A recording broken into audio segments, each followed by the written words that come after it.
क्या आप भी पूजा के बाद दीपक की जली हुई बाती को कूड़ेदान में फेंक देते हैं? अनजाने में की गई ये एक भयंकर भूल कैसे आपके हंसते खेलते घर को कंगाली और बीमारियों का अड्डा बना सकती है, जानिए इस कहानी में। नमस्कार, मैं विवेक वर्मा आपके लिए लेकर आया हूं एक ऐसी कहानी जो हमारे रोजमर्रा के जीवन से जुड़ी है, लेकिन इसके परिणाम इतने गंभीर हैं कि आप सोच भी नहीं सकते। हम सभी अपने घरों में ईश्वर की आराधना करते हैं, उनके सामने श्रद्धा से दीपक जलाते हैं। वह दीपक जो अंधकार को मिटाता है और हमारे घर में ईश्वर के प्रकाश को फैलाता है।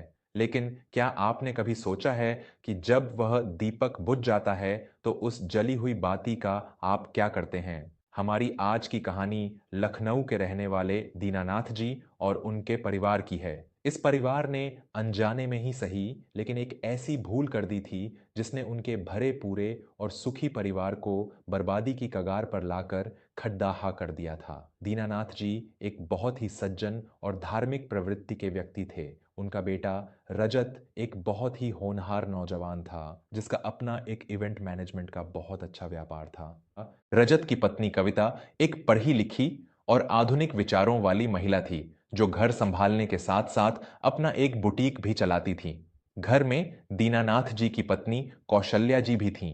घर सुख सुविधाओं से भरा हुआ था, लेकिन पिछले एक साल से जैसे उस घर की खुशियों को किसी की बुरी नजर लग गई थी। रजत का व्यापार अचानक से धड़ाम हो गया था। उसे मिलने वाले बड्ढे बड्ढे ठेके ऐन मौके पर रद्द हो जाते थे। घर में पैसों की ऐसी किल्लत शुरू हुई कि रजत को अपनी कई पुश्तैनी संपत्तियां गिरवी रखनी पड़ डियच गईं। दूसरी तरफ कौशल्या जी की तबीयत लगातार बिगड़ती जा रही थी। उन्हें कोई ऐसी रहस्यमयी बीमारी हो गई थी जो किसी भी डॉक्टर की पकड़यच में नहीं आ रही थी। इन सब के बीच घर का माहौल एक युद्ध के मैदान में बदल चुका था। कविता सुबह उठती, नहा धोकर जल्दी जल्दी भगवान के सामने एक अगरबत्ती और दीपक जलाती और फिर अपने बुटीक भाग जाती। वह पूजा तो करती थी, लेकिन सिर्फ एक रूटीन समझकर। एक दिन सुबह सुबह घर में बहुत तेज बहस हो रही थी। रजत बहुत हताश होकर अपने माथे पर हाथ रखे सोफे पर बैठा था। कविता, मुझे समझ नहीं आ रहा कि मैं क्या करूं।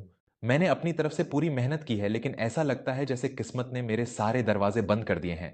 कल जो पार्टी हमें एडवांस चेक देने वाली थी, उन्होंने अचानक फोन करके डील कैंसिल कर दी। अब मैं मां के अस्पताल का बिल कैसे भरूंगा? कविता, जो उस समय भगवान के मंदिर की सफाई कर रही थी, उसने झुंझलाते हुए कहा, मैं क्या करूं रजत, मैं भी तो सुबह से रात तक खट रही हूं। भगवान के आगे रोज हाथ जोड़ती हूं कि हमारे दिन फिर जाएं, लेकिन ऐसा लगता है जैसे भगवान ने हमारी तरफ देखना ही छोड़ दिया है। इस घर में अब सिवाय परेशानी और मनहूसियत के कुछ नहीं बचा है। यह कहते हुए कविता ने मंदिर से कल की जली हुई वो काली बाती उठाई, सूखे फूल उठाए और सीधा जाकर रसोई के उस कूदेदान में फेंक दिए, जिसमें रात की बची हुई जूठन, सब्जियों के छिलके और सड्डा हुआ खाना पड्ढा था। कविता के लिए यह रोज का काम था। वह रोज सुबह पुरानी बाती और माचिस की तीली निकालकर उसी झूठे कूड़ेदान में डाल देती थी। कहानी के इस मोड़ पर जहां एक परिवार अपनी बर्बादी का कारण बाहर ढूंढ रहा है, जबकि वह उनके अपने घर के अंदर है, मैं आपसे एक बहुत ही गहरी बात कहना चाहता हूं। दोस्तों, हमारी जिंदगी में अक्सर दुख और परेशानियां इसलिए नहीं आती कि भगवान हमसे नाराज हैं, बल्कि इसलिए आती हैं क्योंकि हम अपनी अज्ञानता में कुछ ऐसे कर्म कर बैठते हैं जो सीधे तौर पर नकारात्मकता को बुलावा देते हैं। अगर आप भी मानते हैं कि हमारे प्राचीन शास्त्रों में जीवन को सुखी बनाने का गहरा विज्ञान छिपा है, तो हमारे चैनल वर्मा स्टोरीज को अभी इसी पल पूरे दिल से सब्सक्राइब कर लें। आपका एक सब्सक्राइब हमें ऐसी ही आंखें खोल देने वाली और आपको सही मार्ग दिखाने वाली कहानियां आप तक लाने की हिम्मत देता है। जुड़िए हमारे इस परिवार से और सब्सक्राइब का बटन अभी दबाएं। तनाव और बीमारियों से घिरे इस परिवार में एक दिन दीनानाथ जी की बड्ढी बहन नर्मदा दादी का आना हुआ। नर्मदा दादी गांव में रहती थीं और अपनी उम्र के इस पड्डहाव में भी वे बहुत ही ओजस्वी और शास्त्रों का गहरा ज्ञान रखने वाली महिला थीं। जब उन्होंने घर में कदम रखा तो उन्हें घर की दीवारों में एक अजीब सा सूनापन और हवा में एक भारी नकारात्मकता महसूस हुई। उन्होंने कौशल्या जी की बिगड़ती हालत और रजत के चेहरे पर छाई गहरी निराशा को बहुत गौर से देखा। नर्मदा दादी ने किसी से कुछ नहीं पूछा, बस चुपचाप 2 दिन तक घर की दिनचर्या को देखती रहीं। तीसरे दिन की सुबह थी।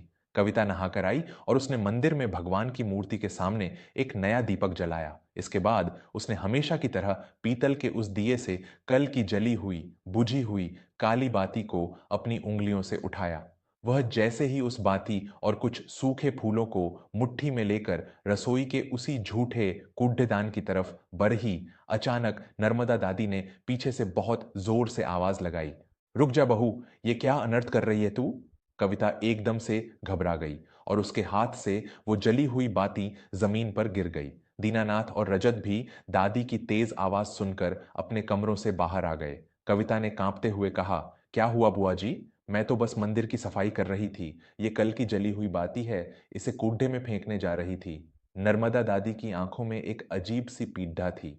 वे धीरे धीरे चलकर कविता के पास आईं, जमीन पर झुकीं और उस काली हो चुकी जली हुई बाती को बहुत ही सम्मान के साथ अपने हाथ में उठा लिया।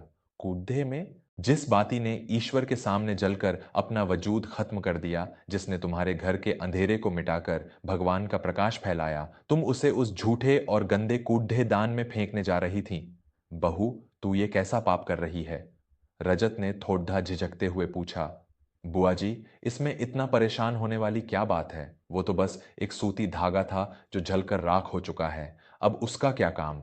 नर्मदा दादी ने रजत की तरफ बहुत ही सख्त लेकिन करुणा भरी नजरों से देखा और पूरे परिवार को हॉल में सोफे पर बिठाया। उन्होंने समझाना शुरू किया, बेटा रजत, वो सिर्फ एक सूती धागा नहीं था। जब हम भगवान के सामने दीपक जलाते हैं तो हम उसमें अग्निदेव का आवाहन करते हैं। वो बाती, वो घी या तेल और वो अग्नि, ये तीनों मिलकर हमारी प्रार्थनाओं को भगवान तक पहुंचाने का माध्यम बनते हैं। जब तुम पूजा करते हो तो तुम्हारे मंत्रों की, तुम्हारी श्रद्धा की सारी पवित्र ऊर्जा उस दीपक और उसकी बाती में समाहित हो जाती है। हमारे शास्त्रों के अनुसार पूजा का कोई भी अंश, चाहे वो फूल हो या जली हुई बाती, वो पवित्र हो जाता है। दादी ने एक गहरी सांस ली और कविता की तरफ देखते हुए कहा, और तुम क्या कर रही थी बहू? तुम उस पवित्र ऊर्जा को, उस अग्नि के अंश को सीधे ले जाकर झूठे छिलकों और गंदगी में फेंक रही थी। अग्निदेव का इससे बड़ा अपमान और क्या हो सकता है? जब हम पूजा के बचे हुए पवित्र अंश को गंदगी में फेंकते हैं तो हमारे घर में भयंकर पितृदोष और दरिद्रता का वास होता है। हमारे इष्ट देव हमसे रुष्ट हो जाते हैं। तुम लोग जो बाहर अपनी किस्मत को रो रहे हो, न कि व्यापार क्यों ठप हो गया, कौशल्या बीमार क्यों है, उसका कारण बाहर नहीं है, उसका कारण हर सुबह इस रसोई के कूड़ेदान में फेंकी जाने वाली वो जली हुई बाती है जो तुम्हारे घर की सारी बरकत को भस्म कर रही थी। कविता के तो जैसे पैरों तले से जमीन ही खिसक गई। वह वहीं जमीन पर बैठ गई और रोने लगी। उसे इस बात का बिल्कुल भी अंदाजा नहीं था कि उसकी एक छोटी सी लापरवाही, एक अनजानी सी आदत उसके पूरे परिवार की खुशियों को निगल रही थी। दोस्तों, हम अक्सर अपनी आधुनिक जीवन शैली में इतने व्यस्त हो जाते हैं कि हम उन छोटे छोटे नियमों को अंधविश्वास मानकर छोड़ देते हैं जो हमारी दादी नानी हमें सिखाया करती थीं। लेकिन सच तो ये है कि हमारी हर एक क्रिया का एक आध्यात्मिक प्रभाव होता है। जब हम पवित्रता का अपमान करते हैं तो उसका असर हमारे ही जीवन पर पड़ता है। अगर आपको नर्मदा दादी की बातों में सच्चाई नजर आ रही है और आप भी अपने परिवार को ऐसी अनजानी गलतियों के दुष्प्रभावों से बचाना चाहते हैं तो बिना सोचे वर्मा स्टोरीज को अभी सब्सक्राइब करें। ये चैनल कोई आम चैनल नहीं है, ये हमारी उन खोई हुई परंपराओं को वापस लाने का एक प्रयास है जो हमारे घरों को मंदिर बनाती है। अपना प्यार दें और सब्सक्राइब का बटन जरूर दबाएं। कविता ने रोते हुए दादी के पैर पकड़ डीडीएच लिए और रुंधे हुए गले से पूछा, मुझे माफ कर दीजिए बुआ जी। मुझे सच में नहीं पता था कि मैं इतना बड़ा पाप कर रही हूं। लेकिन अब मैं क्या करूं? इस जली हुई बाती का क्या करना चाहिए? इसे कहां रखना चाहिए? नर्मदा दादी ने कविता को प्यार से उठाया और उसके सिर पर हाथ फेरते हुए बोली, शांत हो जा बहू। जो अज्ञानता में हुआ, ईश्वर उसे क्षमा कर देते हैं, लेकिन ज्ञान मिलने के बाद गलती नहीं होनी चाहिए। आज के बाद एक नियम बना लो। पूजा के बाद जो भी जली हुई बाती बचती है या जो सूखे फूल होते हैं, उन्हें कभी कूड़े में नहीं फेंकना है। एक साफ सुथरा मिट्टी का कुल्हड्डा या कोई डिब्बा ले लो, रोज की जली हुई बाती को उस डिब्बे में इकट्ठा करते रहो। रजत ने पूछा।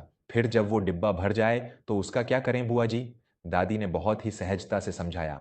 जब वो डिब्बा भर जाए तो अगर आसपास कोई पवित्र नदी या बहता हुआ साफ जल हो तो उन बातियों को वहां विसर्जित कर दो। जल भी एक देवता है और वो अग्नि के अंश को अपने में समाहित कर लेगा। और अगर नदी आसपास नहीं है तो अपने घर के किसी साफ गमले की मिट्टी को थोड़ा सा खोदो, वहां उन जली हुई बातियों को दबा दो और ऊपर से मिट्टी डाल दो। समय के साथ वो राख मिट्टी में ही मिल जाएगी।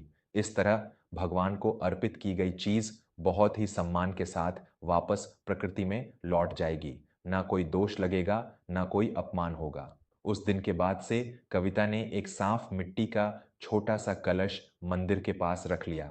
वह रोज सुबह बहुत ही श्रद्धा और सम्मान के साथ दीपक की बची हुई जली बाती को उठाती और उस कलश में रख देती। उसने कूड़ेदान में पूजा का कोई भी सामान फेंकना बिल्कुल बंद कर दिया। सिर्फ यही नहीं, इस घटना ने कविता और रजत के अंदर एक गहरा बदलाव ला दिया था। अब वे भगवान की पूजा सिर्फ एक औपचारिकता या मशीन की तरह नहीं करते थे, बल्कि पूरे मन और सम्मान के साथ करते थे। और आप यकीन नहीं मानेंगे, इस एक छोटे से बदलाव का असर पूरे घर पर जादू की तरह हुआ। जैसे ही वो घर अग्निदेव के उस नित्य अपमान से मुक्त हुआ, घर की हवा में फैली हुई वो नकारात्मकता अपने आप छंटने लगी। कुछ ही हफ्तों के अंदर कौशल्या जी की वो रहस्यमयी बीमारी, जिस पर दवाइयां काम नहीं कर रही थीं, वो अचानक से ठीक होने लगी। डॉक्टरों ने भी आश्चर्य जताया कि जो शरीर कल तक कमजोर था, वो अब इतनी तेजी से कैसे ठीक हो रहा है। उधर रजत, जिसने उम्मीद ही छोड़ डाल दी थी, उसे अचानक से शहर की सबसे बड़ी कंपनी से एक बहुत बड़े इवेंट का कॉन्ट्रैक्ट मिल गया। वह कॉन्ट्रैक्ट इतना बड़ा था कि रजत ने अपना सारा पिछला कर्ज सिर्फ 1 महीने के अंदर चुका दिया और उसका व्यापार पहले से भी कहीं ज्यादा रफ्तार से दौड़ने लगा। घर में फिर से वही पुरानी हंसी, वही पुराना सुकून लौट आया था। एक दिन जब नर्मदा दादी वापस अपने गांव जाने लगीं, तो कविता और रजत दोनों उनके पैरों में गिर पड़े। दीनानाथ जी ने हाथ जोड़कर कहा, दीदी, अगर तुम उस दिन इस घर में नहीं आती और कविता को वो भूल करने से नहीं रोकती, तो शायद हमारा ये परिवार हमेशा के लिए बर्बाद हो जाता। तुमने सिर्फ एक जली हुई बाती को कूड्ढे में जाने से नहीं बचाया, तुमने हमारे पूरे घर को राख होने से बचा लिया। नर्मदा दादी ने मुस्कुराते हुए पूरे परिवार को आशीर्वाद दिया और विदा ली। तो मेरे प्यारे दोस्तों, जीवन में कई बार हमें लगता है कि हमारे दुखों का कारण कोई बहुत बड़ी चीज है, लेकिन असल में हमारी छोटी छोटी आदतें, हमारा अनजाने में किया गया अनादर ही हमारे भाग्य के दरवाजे बंद कर देता है। दीपक की वो जली हुई बाती, जो देखने में सिर्फ एक राख का टुकड़ा लगती है, असल में वो हमारी आस्था और ईश्वर के प्रकाश का प्रतीक है। उसे कूड़े में फेंकना साक्षात अपनी बरकत को कूड़े में फेंकने के बराबर है। मैं आपका अपना दोस्त विवेक वर्मा आज आपसे बस यही गुजारिश करूंगा कि आप भी आज ही अपने घर में ध्यान दें। अगर आप या आपके घर का कोई भी सदस्य ये गलती कर रहा है तो उन्हें आज ही रोकें। प्रकृति और परमात्मा का सम्मान करेंगे तो वो भी आपका घर खुशियों से भर देंगे। अगर आपको आज की इस कहानी ने कुछ सोचने पर मजबूर किया हो, अगर आपको इसमें अपने भले की कोई बात नजर आई हो, तो कृपया वर्मा स्टोरीज को अभी सब्सक्राइब करें। आपका एक छोटा सा सब्सक्राइब हमें एक बहुत बड़ा हौसला देता है। इस वीडियो को लाइक करें और इसे अपने परिवार के हर सदस्य, अपने दोस्तों और रिश्तेदारों के साथ जरूर साझा करें। क्या पता आपकी इस एक जानकारी से किसी के घर की दरिद्रता दूर हो जाए और उनके घर में खुशहाली लौट आए। कल फिर मिलूंगा आपसे एक नई कहानी और एक नई सीख के साथ। तब तक अपना और अपने पूरे परिवार का बहुत बहुत ख्याल रखें। धन्यवाद।